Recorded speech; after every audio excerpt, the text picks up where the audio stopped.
8 News Now is your local election headquarters, and 2024 is shaping up to be a rematch. This is not a time to be complacent.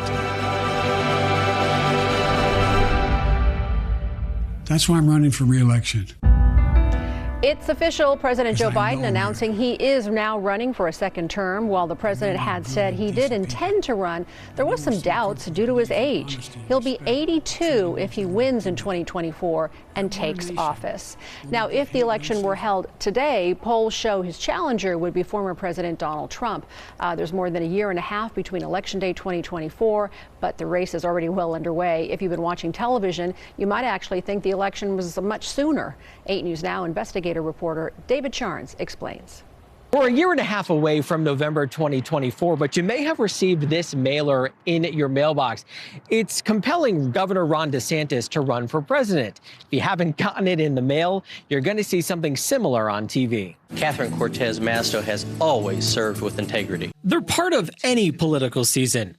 This is Joe. Ads both for and against candidates wanting your vote. Check the calendar. Freedom is here to stay. It's not even May, a full year and a half before the 2024 election. One ad already airing compels Florida Republican Governor Ron DeSantis to get in the race. Former Republican Nevada Attorney General, Senate candidate, and friend of DeSantis, Adam Laxalt, is its chair. Is this early? It's not early in the modern era. We've been moving now towards what's called the endless campaign for some time now. Dr. Francis Carlton is a political science professor at CSN. Is this normal to see ads saying, hey, please run, we want you to run? Yeah, not normal, but we're not living in normal times. The 2022 cycle proved the costliest in our nation's history, with more than $9 billion spent. That's according to Open Secrets. Candidates and political action committees spent more than $300 million right here in Nevada alone. That's according to Ad Impact Politics. What will we see in 2024? I think right now President Trump has the inside track for the GOP nomination, and I think him being criminally indicted in New York actually helps him. In a statement, the communications director of Never Back Down tells the 8 News Now investigators Ron DeSantis is the most popular leader in the country right now, and many Americans don't even know his personal story of a blue-collar upbringing, his life of hard work and service, and his work as a conservative fighter in Winter Yet. Never Back Down is starting to tell that story because this grassroots movement sees Governor DeSantis as the person who should be president in 2024.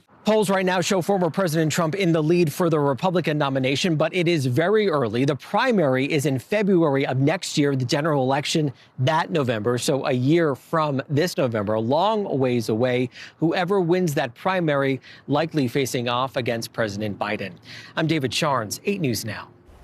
So while President Biden and former President Trump are likely to face off again in 2024, a Yahoo News YouGov poll shows the majority of Democrats and Republicans don't want either of them to run.